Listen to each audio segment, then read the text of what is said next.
people have come to us and they said that we consider you a voice for the river, and we're very proud of that.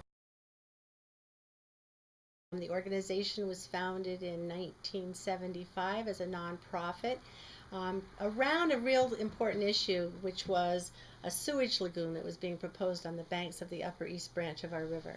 And a small group of dedicated citizens got together and said, this is not something we want. We need to protest. So we were called the Westport River Defense Fund. We changed our name to the Westport River Watershed Alliance so that we could be an alliance of cooperative membership and businesses and community members to do work here in the watershed. The work still continues in the three arenas that we've been focusing on for all these years, which are advocacy, education, and water quality monitoring. We have started over 20 years ago a watershed education program known as WEP that now serves over 2,000 students annually in the watershed schools and beyond.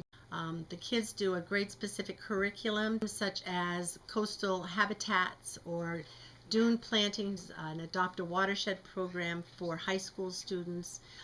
So as the child goes through the school system, they have a topic every single year that pertains to the watershed. So K through 12, there's something for every student. And our hope on that is that it builds a stewardship, a sense of stewardship for our future decision makers who are going to have to make important decisions about the environment as they get older. The other thing we do is water monitoring and testing, and we've been doing that for almost as long as the organization's been in existence, about 35 years. Some of the longest water testing programs in the States are on the Westport River. It gives us a baseline for measuring a number of things, fecal coliform as well as nitrogen loading. And again, that's a big issue for us as well. We have our Mass Estuaries Project report. We are overloaded for nitrogen, or have too much nitrogen in the East Branch of the river, and the town is going to have to do something about that going forward. And we're trying to help them determine the least cost way of achieving that. One of the most visible projects that we did is the rain garden at the head, and there's a beautiful sign there, and what we did is we captured a lot of the road runoff that was coming off Old County Road and flowing directly into the river, and redirected that into a rain garden.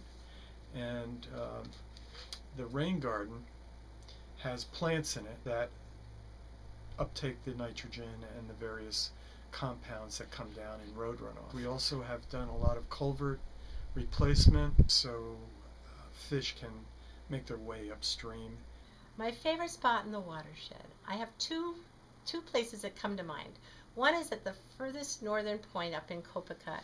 There's a wonderful spot to go up there to see where the headwaters start, and it's really interesting because it's just this little, it's called Boiling Spring Brook, and it's just this little tiny hole in the ground that bubbles up and you see the fresh water coming, and that's really the headwaters of what begins for the Shingle Island system and falls down into the Upper East Branch. But it was sort of one of those magical places where I went to and I saw it and I went, oh my gosh, this is where it all starts. And then my other favorite place is down in the dune system, a little bit further than where our dune restoration project goes. We take kids here in the fall, in October, to plant dune grass and to understand the dune system. And many kids have never been down to the dunes before. And you come down through the woods and you start climbing up the back dune system. And when you get to the very tippy top of that, the whole world just opens up. You see the ocean that goes on forever and ever and ever. You see the whole entire dune system at your feet. And it's just like, takes your breath away. People have come to us and they said that we consider you a voice for the river.